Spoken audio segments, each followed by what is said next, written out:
Himalayan 450ಗೆ competition ಕೊಡೋಕ್ಕೆ ಹೀರೋದವರು serious ಆಗಿ ready ಆಗಿದ್ದಾರೆ. ಇದೊಂದು ಇನ್ನೊಂದು ಎಕ್ಸ್ಪಲ್ಸ್ ಅಲ್ಲ, ಹೀರೋದವರು ಇವಾಗ 400cc ಅಡ್ವೆಂಚರ್ ಬೈಕ್ ಮೇಲೆ ವರ್ಕ್ ಮಾಡ್ತಾ ಇದ್ದಾರೆ. ಅಂದ್ರೆ ಹಿಮಾಲಯನ್ 450 ಇರ್ಬೋದು, KTM ಅಡ್ವೆಂಚರ್ 390 ಇರ್ಬೋದು, ಈ ತರ ಬೈಕ್ ಸೆಗ್ಮೆಂಟ್ ಮೇಲೆ ವರ್ಕ್ ಮಾಡ್ತಿದ್ದಾರೆ. ಇಂಟ್ರೆಸ್ಟಿಂಗ್ ಏನು ಅಂತ ಹೇಳಿದ್ರೆ, ಹೀರೋದವರು ಎಕ್ಸ್ಪಲ್ಸ್ 200 ಮತ್ತೆ ಎಕ್ಸ್ಪಲ್ಸ್ 210 ಇಂಡಿಯನ್ ರೈಡರ್ಸ್ಗೆ ಒಂದು ಸ್ಟ್ರಾಂಗ್ ಅಡ್ವೆಂಚರ್ ಐಡೆಂಟಿಟಿ ಕ್ರಿಯೇಟ್ ಮಾಡಿದೆ.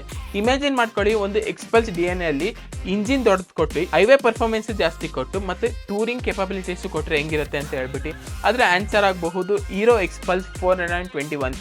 ಈ ಬೈಕು ಆಕ್ಚುಲಿ ಏನೇನು ಆಫರ್ ಮಾಡುತ್ತೆ, ಇಂಜಿನ್ ಎಷ್ಟಿರಬಹುದು, ಇಂಜಿನ್ ಪವರ್ ಏನಿರಬಹುದು, ಆಫ್ ರೋಡ್ ಕೆಪಾಬಿಲಿಟೀಸ್ ಏನೇನಿದೆ, ಈ ಹಿಮಾಲಯನ್ 450ಗೆ ನಿಜವಾಗ್ಲೂ ಟಕ್ಕರ್ ಕೊಡುತ್ತಾ ಅಂತ ಹೇಳ್ಬಿಟ್ಟು ಇವತ್ತಿನ ವಿಡಿಯೋದಲ್ಲಿ ನೋಡೋಣ. ಹಲೋ, ನನ್ನ ಹೆಸರು ಯಶಸ್, ನಾನು welcome back to drive Kannadiga channel. Xpulse 421 ಏನಕ್ಕೆ ಇಂಪಾರ್ಟೆಂಟ್ ಅಂತ ಹೇಳೋದಾದ್ರೆ, ಹೀರೋ ಮೋಟಾರ್ ಕಾಪ್ ಅಂತ ಹೇಳಿದ ತಕ್ಷಣ ನಿಮಗೆ ನೆನಪಾಗ್ಬೋದು ಸ್ಪ್ಲೆಂಡರ್ ಇರ್ಬೋದು, ಪ್ಯಾಷನ್ ಇರ್ಬೋದು.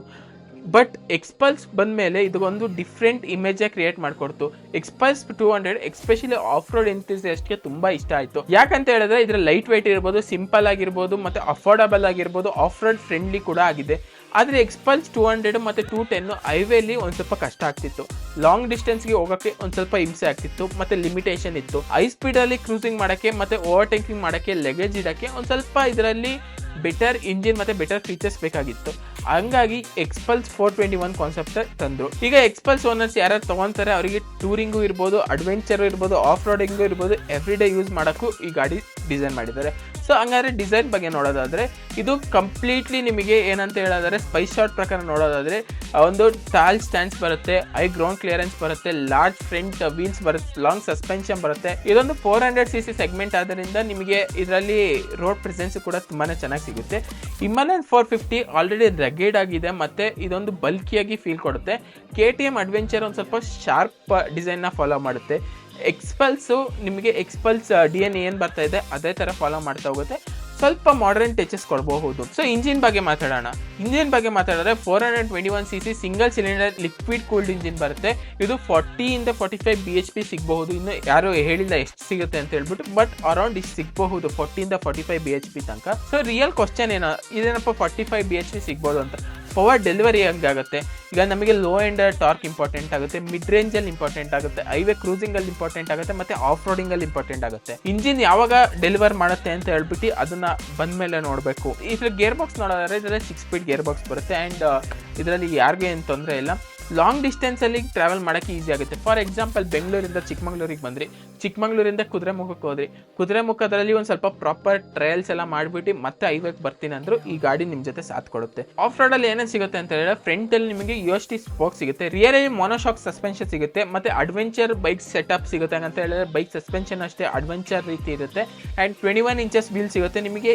ಏನಕ್ಕಪ್ಪ 21 ಇಂಚಸ್ ಅಂತ ಹೇಳಿದ್ರೆ, ನಿಮಗೆ ಸರ್ಫೇಸ್ ಅನ್ಇವನ್ ಸರ್ಫೇಸ್ ಇರುತ್ತೆ. ಯಾಕಂತ ಹೇಳಿದ್ರೆ ರಾಕ್ ಇರ್ಬೋದು, ಮತ್ತು ಮಣ್ಣು ಲೂಸ್ ಮಣ್ಣು ಇರ್ಬೋದು, ಮತ್ತು ಯಾವುದಾದ್ರು ಆಬ್ಸ್ಟಿಕಲ್ಸ್ ಇದನ್ನೆಲ್ಲ ದಾಟಕ್ಕೆ ನಿಮಗೆ 21 ಇಂಚಸ್ ವೀಲ್ ಯೂಸ್ ಮಾಡಿದ್ದಾರೆ. ಆ್ಯಂಡ್ ರಿಯರಲ್ಲಿ most of 18 inches wheel use ಮಾಡ್ತಾರೆ. ಹೀರೋದ ಎಕ್ಸ್ಪಲ್ಸ್ ನಿಮಗೆ ಯಾವಾಗೂ ಒಂದು ಪ್ಲಸ್ ಪಾಯಿಂಟಲ್ಲಿ ಇತ್ತು. ಯಾಕಂತ ಹೇಳಿದ್ರೆ ಇದು ಲೈಟ್ ವೆಯ್ಟ್ ಆಗಿತ್ತು. ಆ್ಯಂಡ್ ನಿಮಗೆ ಇದನ್ನೇ ಒಂದು ಬಿಗ್ಗೆಸ್ಟ್ ಅಡ್ವಾಂಟೇಜಸ್ ಮುಂದಕ್ಕೂ ಎಕ್ಸ್ಪಲ್ಸ್ 421ಗೆ ತರಬಹುದು. ಆ್ಯಂಡ್ ಗ್ರೌಂಡ್ ಕ್ಲಿಯರೆನ್ಸ್ ಬಗ್ಗೆ ಮಾತಾಡೋದಾದ್ರೆ, ಗ್ರೌಂಡ್ ಕ್ಲಿಯರೆನ್ಸ್ ಅಷ್ಟೇ ತುಂಬಾ ಇತ್ತು.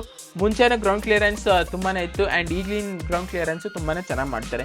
ಫೀಚರ್ಸ್ ಬಗ್ಗೆ ಮಾತಾಡೋದಾದ್ರೆ, ಇದರಲ್ಲಿ ಏನೇನು ಫೀಚರ್ಸ್ ಬರಬಹುದು ಅಂತ ಕೇಳೋದಾದ್ರೆ, ಪ್ರೀಮಿಯಂ TFT ಡಿಸ್ಪ್ಲೇ ಇರ್ಬೋದು, ಬ್ಲೂಟೂತ್ ಕನೆಕ್ಟಿವಿಟಿ, ನ್ಯಾವಿಗೇಷನ್ ಇರ್ಬೋದು, ರೈಡ್ ಇನ್ಫಾರ್ಮೇಷನ್ ಇರ್ಬೋದು, ಮಲ್ಟಿಪಲ್ ರೈಡಿಂಗ್ ಮೋಡ್ಸ್ ಇರ್ಬೋದು, ಮತ್ತು ಇದು ಇಂಟ್ರೆಸ್ಟಿಂಗ್ ಅಂತ ಹೇಳೋದಾದ್ರೆ ಕ್ರೂಸ್ ಕಂಟ್ರೋಲ್ ಇರ್ಬೋದು, ಇದೆಲ್ಲ ಕೊಡ್ತಾರೆ.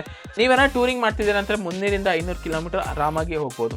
ಸೊ ಇದರಲ್ಲಿ ಸೇಫ್ಟಿ ಪ್ರಕಾರ ABS ಇರ್ಬೋದು, ಇವೆಲ್ಲ ಇಂಪ್ಲಿಮೆಂಟ್ ಮಾಡಿದ್ದಾರೆ. ಸ್ವಿಚಬಲ್ ABS, ನಿಮಗೆ ಹಿಂದೆದು ABS ಆಫ್ ಮಾಡಬೇಕು, ಮುಂದೆದು ಆನ್ ಮಾಡಬೇಕು, ಆ ಥರನೂ ಆಪ್ಷನ್ಸ್ ಕೊಡ್ತಾರೆ.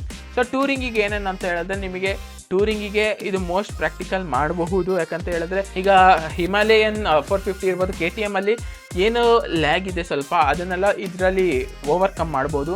ಸೊ ನೀವೇನಾರು ವೀಕೆಂಡ್ ರೈಡಿಗೆ ಹೋಗ್ತೀರಾ, ಹೈವೇ ಟೂರಿಂಗ್ ಹೋಗ್ತೀರಾ, ಮೌಂಟೇನ್ ಟ್ರಿಪ್ಸಿಗೆ ಮೌಂಟೇನಿಗೆ ಏನಾರು ಹೋಗ್ತೀರಾ ಅಂತ ಹೇಳಿದ್ರೆ ಇದು ನಿಮಗೆ ಬೆಸ್ಟ್ ಚಾಯ್ಸ್ ಆಗ್ತಾ ಹೇಳ್ಬೋದು. ಇದರಲ್ಲಿ ಕಂಫರ್ಟಬಲ್ ಸಿಗುತ್ತೆ, ಫ್ಯೂಲ್ ಟ್ಯಾಂಕು ಜಾಸ್ತಿ ಸಿಗುತ್ತೆ, ಆ್ಯಂಡ್ ಇಂಪಾರ್ಟೆಂಟ್ಲಿ ಇದೊಂದು ಲಾಂಗ್ ಡಿಸ್ಟೆನ್ಸ್ ಫ್ರೆಂಡ್ಲಿ ಆಗಿರುತ್ತೆ. ಸೊ ಇದು ನಿಜವಾಗ್ಲೂ ಹಿಮಾಲಯನ್ 450ಗೆ ಟಕ್ಕರ್ ಕೊಡುತ್ತಾ ಅಂತ ಹೇಳಿದ್ರೆ, ಹಿಮಾಲಯನ್ 450 ಒಂದು ಲಿಕ್ವಿಡ್ ಕೂಲ್ಡ್ ಇಂಜಿನ್ ಬರುತ್ತೆ. ಇದು ಅಡ್ವೆಂಚರ್ ಚೇಸಿಸ್ ಮೇಲೆ ಬಿಲ್ಡ್ ಮಾಡಿದ್ದಾರೆ. ಸ್ಟ್ರಾಂಗ್ ಟೋಯಿಂಗ್ ಕೆಪಾಸಿಟಿ ಇದೆ, ಎಕ್ಸಲೆಂಟ್ ರೋಡ್ ಪ್ರೆಸೆನ್ಸ್ ಇದೆ. ಬಟ್ ರಾಯಲ್ ಎನ್ಫೀಲ್ಡ್ ಒಂದು ನೆಗೆಟಿವ್ ಅಂತ ಹೇಳಿದ್ರೆ ಅದರ ಸರ್ವಿಸ್ ಎಕ್ಸ್ಪೀರಿಯನ್ಸ್ ಅಂತ ಹೇಳ್ಬೋದು. ಹೀರೋದವರು ಇದರ ಕಾಂಪಿಟೇಷನ್ ಕೊಡಬಹುದು, ಯಾಕಂತ ಹೇಳಿದ್ರೆ ಹೀರೋದಲ್ಲಿ ಲೈಟ್ ವೆಯ್ಟ್ ಗಾಡಿ ಮಾಡ್ತಾರೆ, ಅಗ್ರೆಸಿವ್ ಪ್ರೈಸಿಂಗ್ ಇರ್ತಾರೆ. ಹಂಗಂತ ಹೇಳಿದ್ರೆ ಆಲ್ಮೋಸ್ಟ್ ನಿಮಗೆ ಪ್ರೈಸಿಂಗು ಮಾತಾಡ್ತೀನಿ. ಆಮೇಲೆ ಸಸ್ಪೆನ್ಷನ್ ಅಷ್ಟೇ ಚೆನ್ನಾಗಿ ಮಾಡ್ತಾರೆ, ಇಂಜಿನ್ ರಿಫೈನ್ಮೆಂಟ್ ಆಗು ಇರುತ್ತೆ. ಆ್ಯಂಡ್ ಹೀರೋ ಇಂಜಿನ್ ಬಗ್ಗೆ ಮಾತಾಡೋಂಗೆ ಇಲ್ಲ. ಸೊ ಪ್ರೈಸಿಂಗ್ ಬಗ್ಗೆ ಮಾತಾಡೋದಾದ್ರೆ ಇದ್ರ ಆಲ್ಮೋಸ್ಟ್ 2.4 ಇಂದ 3 ಲ್ಯಾಕ್ ಬರಬಹುದು ಅಂತ ಇದೆ. ಆ್ಯಂಡ್ ಒಂದು ಸ್ವಲ್ಪ ಮೇಲೆ ಕೆಳಗಡೆ ಆಗುತ್ತೆ. ಸೊ ಈಗ ಜನ ಏನಂತ ಥಿಂಕ್ ಮಾಡ್ತಾರೆ, ಇನ್ನು ಹಿಮಾಲಯನ್ 450 ತೊಗೊಬೇಕಾ ಅಥವಾ ಇನ್ನು KTM ಅಡ್ವೆಂಚರ್ 390 ತೊಗೊಬೇಕಾ ಇಲ್ಲ ಎಕ್ಸ್ಪಲ್ಸಿಗೆ ಕಾಯಬೇಕಾ ಅಂತ ಹೇಳ್ಬಿಟ್ಟು ನೀವು ಏನಕ್ಕೆ ಬೈ ಮಾಡಬೇಕು ಎಕ್ಸ್ಪಲ್ಸ್ ಅಂತ ಹೇಳೋದಾದರೆ, ನಿಮಗೊಂದು ಲಾಂಗ್ ಟ್ರಿಪ್ಪಿಗೆ ಹೋಗ್ತಾ ಇರ್ತೀರಾ, ಆಗಾಗ ನಿಮಗೆ ಒಂದು ಟೆನ್ಷನ್ ಫ್ರೀ ಇರೋದು ರಿಫೈನ್ಮೆಂಟ್ ಬೇಕು, ಇಂಜಿನ್ ಟೆನ್ಷನ್ ಕೊಡಬಾರ್ದು ಜಾಸ್ತಿ, ನಾನು ಎಲ್ಲಿಂದ ಎಲ್ಲಿ ತನಕ ಹೋಗ್ತೀನಿ ಏನು ಟೆನ್ಷನ್ ಆಗಬಾರ್ದು, ಲೈಟ್ ವೆಯ್ಟ್ ಗಾಡಿ ಇರಬೇಕು ಅಂತ ಹೇಳಿದ್ರೆ ನಿಮಗೆ ಎಕ್ಸ್ಪಲ್ಸ್ ಒಂದು ಬೆಸ್ಟ್ ಆಪ್ಷನ್ ಆಗುತ್ತೆ. ಇದು ಯಾವಾಗಪ್ಪ ಬರಬಹುದು ಅಂತ ಕೇಳೋದಾದರೆ, ಇದು ನಿಮಗೆ ಆಲ್ಮೋಸ್ಟ್ ನವಂಬರ್ ಡಿಸೆಂಬರ್ ಟೈಮಲ್ಲಿ ಬರಬಹುದು. ಬಂದರೆ ಇಲ್ಲ ಅಂತ ಹೇಳಿದ್ರೆ ಜನವರಿ ಫೆಬ್ರವರಿ ಅಷ್ಟೊತ್ತಿಗೆ ಬಂದ್ಬಿಡುತ್ತೆ. ಇನ್ನೂ ಅಫಿಷಿಯಲ್ ಆಗಿ ಡೇಟ್ ಕೊಟ್ಟಿಲ್ಲ, ಇದೊಂದು ಎಸ್ಟಿಮೇಟೆಡ್ ಡೇಟ್ ಆಗಿರಬಹುದು. ಸೊ ಹೆಂಗನ್ನಿಸ್ತು ಅಂತ ಹೇಳ್ಬಿಟ್ಟು ಕಮೆಂಟ್ ಸೆಕ್ಷನ್ ಕಮೆಂಟ್ ಮಾಡಿ. Like, share and subscribe. Bye bye.